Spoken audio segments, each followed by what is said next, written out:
Back in April 2011, poor old Strode Theatre lost all its funding from the county and the district councils, and then at the same time our parent body, Strode College, lost its prison education contract.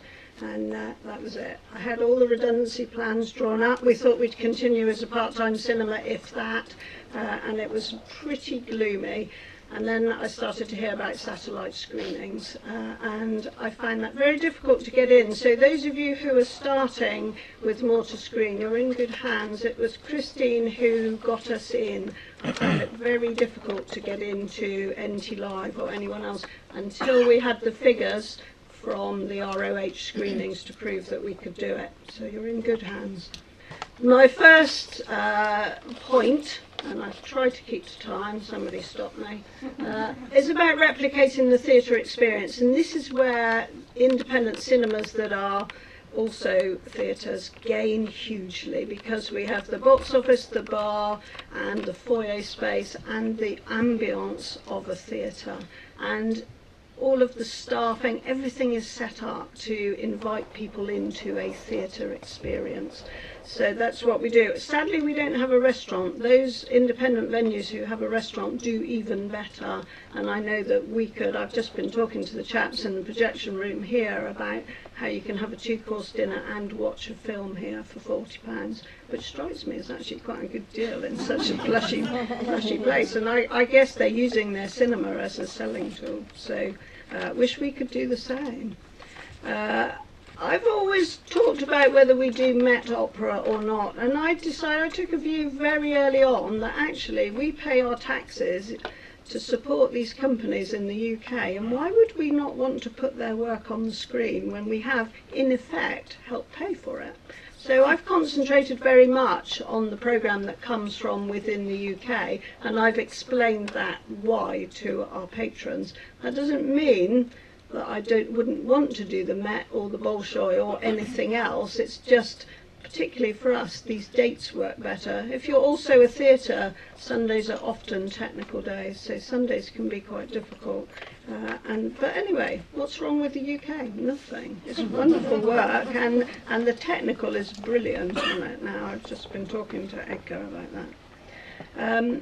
Live dates and encore dates are interesting. I haven't managed to get a photo on here of our new screen, but it's so important to us to be able to offer dates live rather than recording and running just as encores, that we've actually locked all our rehearsal room and 2 music rooms into one large space, and we've now put in a studio screen too. It only has 64 seats, so really it's not financially particularly viable, but what it enables us to do is to run live in there if we're already programmed in the theatre for a live show. So then we record and then we run an encore in the main house, which has 343 seats. So we've become a mini-plex of the miniest kind, but that's worked really well for us. So we can have a show running in the theatre. We have to spend a lot of money on soundproofing, you might imagine, if you've got a production of Grease on stage and very close to it you're running a ballet, or worse, a play, which is just dialogue and no soundtrack. But that's worked really well for us. So I try to keep everything live if I can, and then add encores. And I only add the encores if I think we'll sell them or if we need them later. So I'm constantly saying to people, we sell out, you must book in advance. So it's a bit of blag, really. This is a big one for me. It's been a huge learning curve for me. You know, the technical, which other people will talk about. Technical, God, what a learning curve that was for me. And it still is, because I'm not a technical person.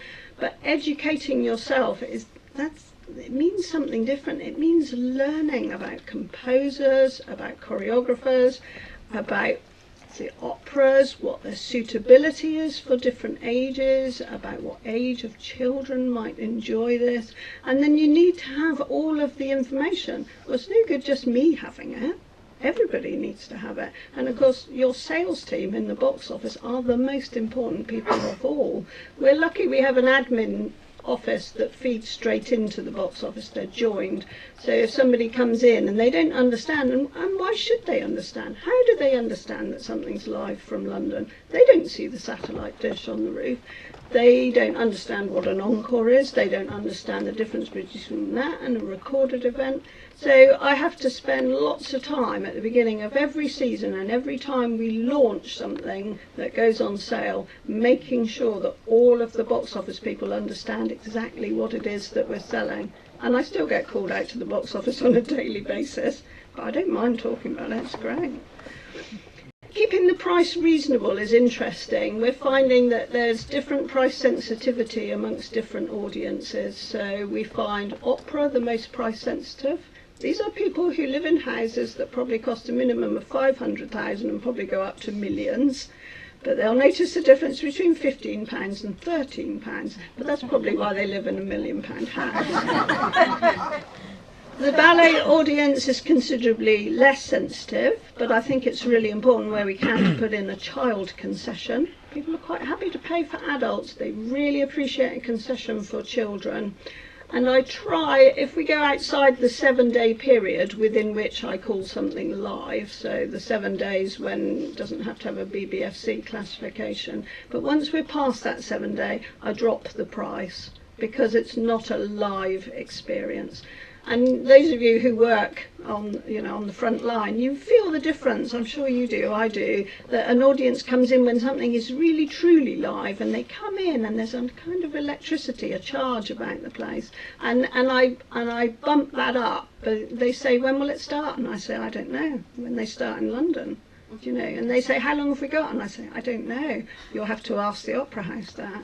So I do everything I can to generate that feeling that actually you're there vicariously, that you are playing a part in that live production. And those are the sorts of tricks that we use to bump up the experience, but we try to keep the prices reasonable. So that even if you're on a pension, your cash outflow is limited, you can still be part of that opera house experience. And lots of older people have said to me, I never thought I would go to the opera house again. I never thought I would have that experience again, and you have made it possible. Thank you. So thank you. Anything I can help anyone with, I'm always willing. Technically, don't ask me, ask the men at our place, because the men who can, but I'm always very willing to help anyone. Thank you.